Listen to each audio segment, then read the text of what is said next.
Good morning students. आज हम हिंदी व्याकरण में पढ़ेंगे समास। समास क्या है? दो या दो से अधिक पदों के योग को समास कहते हैं। मतलब समास में कम से कम दो पद तो होने ही चाहिए। समास की प्रक्रिया में दो से अधिक पद भी इसमें हो सकते हैं। पद यानी कि शब्द।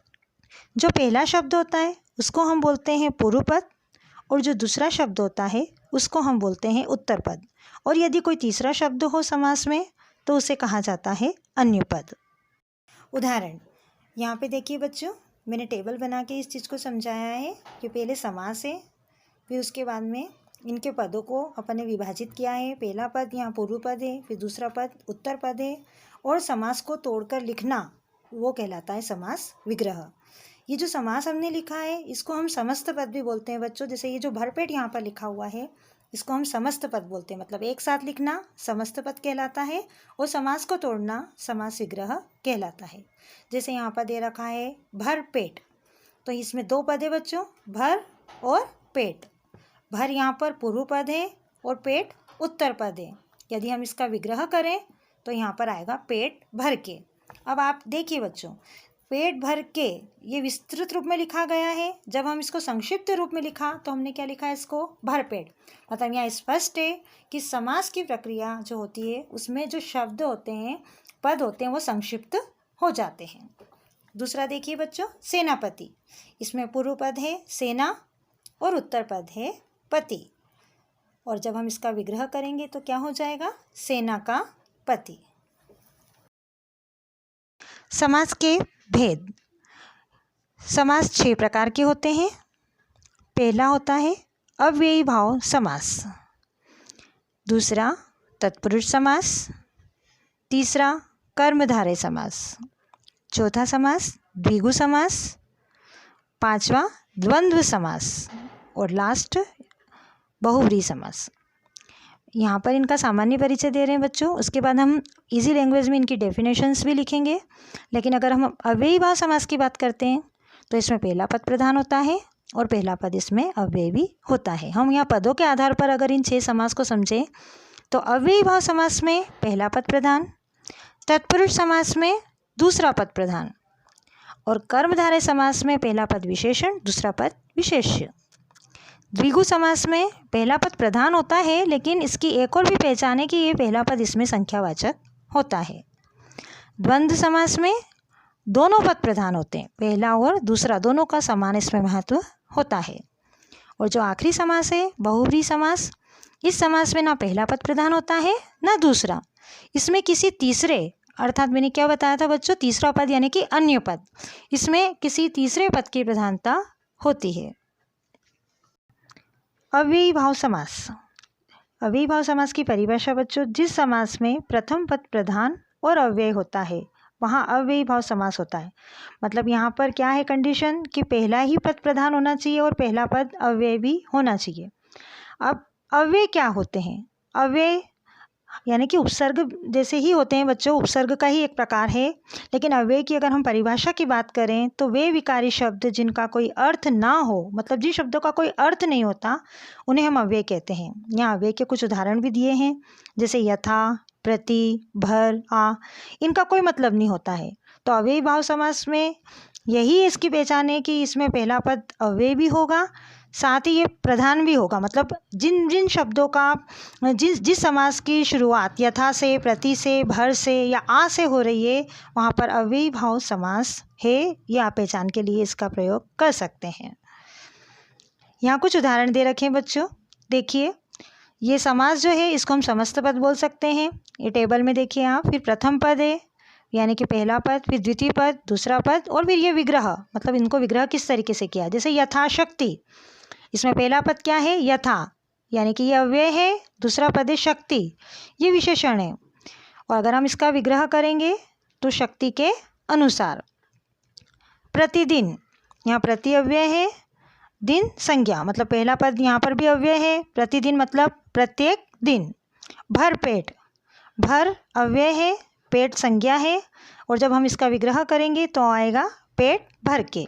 इसी प्रकार भरसक है, और इसी प्रकार से फिर ये प्रत्येक है, प्रति एक, प्रति एक मतलब एक एक, तो आपने इन सब उदाहरणों में देखा बच्चों कि ये सभी उदाहरण में पहला पद यहाँ पर अव्यय है और वो प्रधान भी है। तो यहाँ स्पष्ट है कि जिस समास में पहला पद अव्यय हो साथ ही वो प्रधान भी हो, वहाँ पर अव्ययी भाव समास होता है। दूसरा समास है बच्चों तत्पुरुष समास। जिस समास में दूसरा पद प्रधान हो तथा विभक्ति का लोप हो, वहाँ तत्पुरुष समास होता है।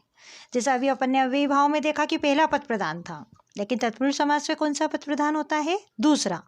और विभक्ति बच्चों अपन ने छोटी क्लास में कारक पढ़े थे। कारक के सामने जो चिन्ह होते हैं वो कहलाती विभक्ति। जैसे कर्ता ने, कर्म को, करण से, तो यहाँ ने, को, से, ये सभी क्या है बच्चों? विभक्ति हैं। तो तत्पुरुष समास की ये पहचान होती है कि जब हम इसका विग्रह करते हैं तब तो विभक्ति आती है, लेकिन जब हम समस्त पद बनाकर लिखते हैं तब विभक्ति का लोप हो जाता है। लोप यानी कि अदृश्य होना, गायब होना। यहाँ पर एक उदाहरण द्वारा इसको समझाया है। राजकमल, यहाँ दो पद हैं, राज और कमल। राज यहाँ पर प्रथम पद है और कमल दूसरा पद। यहाँ पे प्रधानता राज की नहीं है, कमल की, उस कमल की है जो कि राजकमल है। और यहाँ पर जब अपन ने इसका विग्रह करा तो का लोप हो गया, राजा का कमल। तो स्पष्ट है बच्चों कि यहाँ का क्या है? विभक्ति है। तो जिन समासों में दूसरा पद प्रधान हो और विभक्ति का लोप हो उस समास को हम तत्पुरुष समास कहते हैं। ये सारी परिभाषाएं बहुत सरल भाषा में है, जिन्हें आप अपने शब्दों में परीक्षा में लिखकर भी इनमें मार्क्स, अच्छे अंक प्राप्त कर सकते हैं। यहाँ तत्पुरुष समास के उदाहरण दे रखे हैं बच्चों। शरणागत, शरणागत, इसमें दो पद हैं, शरण और आगत, जो शरण को प्राप्त है। अब यहाँ पर देखिए बच्चों, को का लोप हो गया। तुलसीकृत मतलब तुलसी द्वारा रचित, ये द्वारा भी विभक्ति है। सत्याग्रह, सत्य के लिए आग्रह, यहाँ पर के लिए का लोप हो गया। ऋण मुक्त, ऋण से मुक्त, यहाँ पर भी ये से विभक्ति का लोप हुआ है। सेनापति, सेना का पति, यहाँ का विभक्ति का लोप हुआ है। पर्वतारोहण, पर्वत और आरोहण यानी कि पर्वत पर चढ़ना, यहाँ पर का लोप हुआ है। ये को, द्वारा, के लिए, से, का, पर, ये सब विभक्ति है जो कि विग्रह में दिखाई दे रही है, लेकिन जब अपन इसको समास बनाकर लिख रहे हैं, समस्त पद बनाकर लिख रहे हैं, तो इसका यहाँ पर लोप हो रहा है। तो स्पष्ट है इन सब उदाहरणों से कि इन सभी में दूसरे पद की प्रधानता है और विभक्ति का लोप है। तत्पुरुष समास की डेफिनेशन यही है कि जिस समास में दूसरा पद प्रधान हो और विभक्ति का लोप हो उस समास को तत्पुरुष समास कहते हैं। तीसरा समास है बच्चों कर्मधारय समास। जिस समास में पहला पद विशेषण और दूसरा पद विशेष्य हो तथा पहला पद दूसरे की विशेषता बताता हो, वहाँ कर्मधारय समास होता है। विशेषण क्या है बच्चों? विशेषण वे शब्द होते हैं जो संज्ञा या सर्वनाम की विशेषता बताते हैं, और विशेष्य वो संज्ञा या सर्वनाम शब्द ही होते हैं। तो जैसे यहाँ पर उदाहरण दिया है नील गाय, गाय कैसी है? नीली है। तो अगर हम इसमें दो पद है, एक नीली और दूसरा गाय। नीली क्या है? यहाँ पर विशेषण है, और गाय क्या है? विशेष्य। पहला पद नीली, दूसरे पद गाय की यहाँ पर विशेषता बता रहा है, इसलिए यहाँ कौन सा समास है? कर्मधारय समास। कर्मधारय समास के उदाहरण यहाँ पर दे रखे हैं बच्चों। कनक लता, कनक के समान लता, कनक यानी कि स्वर्ण, लता की ये विशेषता है कि वो सोने के समान है। कमल नयन, कमल के समान नयन, नयन यानी कि आंखों की विशेषता है कि वो कमल के समान सुंदर है। तो ये दो पद हैं, कमल और नयन। पहला पद कमल, दूसरे पद नयन की विशेषता बता रहा है। पहला पद कमल है विशेषण और दूसरा पद है विशेष्य।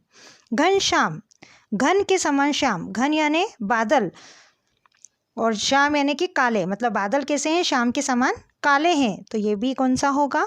कर्मधारय समास होगा। चंद्रमुख, चंद्र के समान मुख यानी कि मुख की विशेषता है कि वो चंद्रमा के समान सुंदर है। तो इन सब उदाहरणों से स्पष्ट है कि यहाँ पहला पद विशेषण है और दूसरा पद विशेष्य है, जो कि पहले पद की विशेषता बता रहा है, इसलिए इन सभी में कर्मधारय समास है। चौथा समास है बच्चों द्विगु समास। जिस समास में पहला पद प्रधान तथा संख्यावाचक हो, मतलब यहाँ पहले पद के लिए दो कंडीशन दे रखी है कि वो मेन प्रधान भी होना चाहिए और साथ ही वो संख्यावाचक भी होना चाहिए, उसे हम द्विगु समास कहते हैं।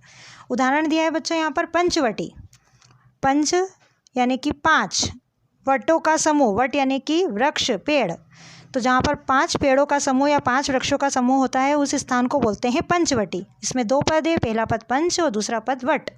तो यहाँ पर पहला पद प्रधान भी है और पहला पद संख्यावाचक भी है। तो जिस समास में पहला पद प्रधान हो और वो संख्यावाचक हो वो द्विगु समास कहलाता है। बच्चों यहाँ पर द्विगु समास के उदाहरण दे रखे हैं, देखिए आप। पहला है दो राहा, 2 राहों का समूह, मतलब जहाँ 2 राहें मिलती है तो 2 यहाँ पर संख्यावाचक है बच्चों, इसलिए द्विगु समास है। त्रिलोक, 3 लोकों का समूह, ये भी पहला पद संख्यावाचक है, इसलिए ये भी द्विगु समास है। चौपाया यानी कि 4 पैर वाला, जिसके 4 पैर हों, जैसे गाय है ना, तो ये 4 भी संख्यावाचक है और पहला पद प्रधान भी है। पंचतंत्र, 5 तंत्रों का समूह, यहाँ भी पहला पद प्रधान है और संख्यावाचक भी है, इसलिए ये भी द्विगु समास है। षटकोण, 6 कोणों का समूह, षट यानी कि 6 जिसमें 6 कोण हो उसका समूह। सप्तावरण, 7 आवरण से युक्त। अष्टांग, 8 अंगों का समूह।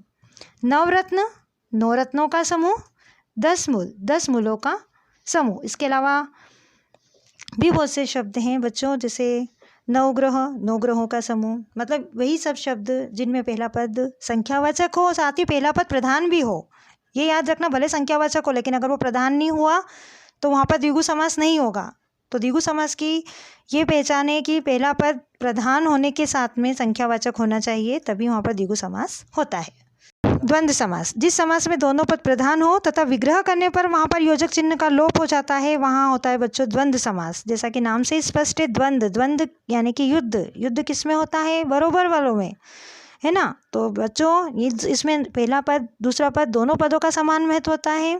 जैसे माता पिता, वैसे यहाँ पर देखो बच्चों योजक चिन्ह लिखा हुआ है, लेकिन जब अपन इसका विग्रह करते हैं तो योजक चिन्ह हट जाता है और उसकी जगह और लग जाता है। तो माता और पिता। यहाँ कुछ उदाहरण दे रखे अपने द्विगु समास के, ध्यान से देखिए। माता पिता, माता और पिता। गंगा यमुना, गंगा और यमुना। भाई बहन, भाई और बहन। रात दिन, रात और दिन। इन सभी उदाहरणों में योजक चिन्ह था समास में, लेकिन जब अपन इसका विग्रह किया तो योजक चिन्ह हटकर और लगा। मतलब स्पष्ट है कि जिस समास में दोनों पद प्रधान हो और विग्रह करने पर योजक चिन्ह का लोप हो, वहाँ पर द्वंद्व समास होता है। बहुब्रीहि समास, जिस समास में तीसरे पद की प्रधानता हो वहाँ बहुब्रीहि समास होता है। जब हमने समास में पदों की व्याख्या की थी तभी बताया था कि समास में कम से कम 2 पद होते हैं, लेकिन 3 पद भी इसमें हो सकते हैं। 2 या 2 से अधिक पदों के योग को समास कहते हैं। वही तीसरे पद बहुब्रीहि समास में आता है। बहुब्रीहि समास की पहचान है कि ना इसमें पहले पद की प्रधानता होती है, ना ही इसमें दूसरे पद की प्रधानता होती है, बल्कि इसमें किसी अन्य के बारे में बात की जाती है, अर्थात इसमें तीसरे पद की प्रधानता होती है। जैसे यहाँ उदाहरण दिया है दशानन। अगर हम इसको तोड़कर लिखें, विग्रह करके लिखें तो 10 हैं आनंद जिसके, अर्थात रावण। तो ना यहाँ पहला पद प्रधान है, ना 10 की प्रधानता है, ना आनंद यानी कि सिर की प्रधानता है। यहाँ पे तो किसी तीसरे के बारे में ही बात की जा रही है, अर्थात यहाँ पर रावण के बारे में बात की जा रही है। तो स्पष्ट है बच्चों कि जिस समास में ना पहला पद प्रधान हो ना दूसरा पद प्रधान हो, बल्कि किसी तीसरे पद की प्रधानता हो, वहाँ बहुब्रीहि समास होता है। बहुब्रीहि समास के उदाहरण दे रखे हैं बच्चों इधर। गिरिधर, गिरि को धारण करने वाला, अर्थात कृष्ण। गिरि यानी कि पर्वत। सबको पता है कि एक बार कृष्ण भगवान ने गोवर्धन पर्वत को अपनी उंगली पर धारण किया था ताकि ब्रजवासियों की रक्षा हो सके इंद्र के क्रोध से। तो गिरि को धारण करने वाला, अर्थात यहाँ तीसरे पद में कृष्ण के बारे में बात कही जा रही है, इसलिए यहाँ पर भी बहुब्रीहि समास है। चतुर्भुज, 4 भुजाएं हैं जिसकी। यहाँ पर भी चतुर्भुज किसके लिए बोला गया है? 4 भुजाएं किसकी है? अर्थात विष्णु की। तो ना यहाँ 4 की प्रधानता है ना ही भुजाओं की, बल्कि इसमें किसी तीसरे पद की प्रधानता के बारे में कहा गया है। गजानन, गज के समान आनन मुख। आनन यानी कि मुख और गज यानी कि हाथी, मतलब जिसका मुंह हाथी के समान हो। कौन है बच्चों? वो गणेश जी, अर्थात गणेश। तो गज के समान आनंद अर्थात गणेश। यहाँ भी तीसरे पद की प्रधानता है, गणेश जी की प्रधानता है, ना गज की प्रधानता है ना आनंद की, गणेश जी की प्रधानता है, इससे यहाँ भी बहुब्रीहि समास है। फिर है नीलकंठ, नीला है कंठ जिसका। किसका कंठ नीला है? शिव का, अर्थात शिव। अगला है चक्रपाणि, चक्र है हाथ में जिसके, अर्थात विष्णु। इसके अलावा और भी बच्चों इसके उदाहरण हैं, जैसे पीतांबर, पीला है अंबर जिसका, यानी कि वही वस्त्र, अर्थात विष्णु। मुरलीधर, मुरली को धारण करने वाला अर्थात कृष्ण, ऐसे बहुत से उदाहरण हैं। मतलब जब ना पहले पद की प्रधानता हो ना दूसरे पद की प्रधानता हो, बल्कि उस समास में किसी तीसरे के बारे में बात कही जाए, वहाँ पर बहुब्रीहि समास होता है। जैसे कि मान लो अगर दशानन है तो उसमें भी पहला पद संख्यावाचक है, 10 है, तो उस हिसाब से वो द्विगु समास होना चाहिए, क्योंकि हमने देखा था कि जिस समास में पहला पद संख्यावाचक हो द्विगु समास। लेकिन हमने द्विगु समास की ये तो कंडीशन भी पड़ी थी कि पहला पद संख्यावाचक होने के साथ साथ वो प्रधान भी होना चाहिए। लेकिन दशानन में पहला पद संख्यावाचक है, 10 है, लेकिन वो प्रधान नहीं है। उसमें प्रधानता किसकी है? तीसरे पद की। तो भले ही पहला पद संख्यावाचक हो, भले ही पहला पद विशेषण हो, लेकिन यदि उसमें पहले पद की प्रधानता ना होकर तीसरे पद की प्रधानता होगी तो वहाँ पर बहुब्रीहि समास होगा। ठीक है बच्चों, ये आशा करती हूँ आपको अच्छे से समझ में आ गया होगा। Okay, good bye.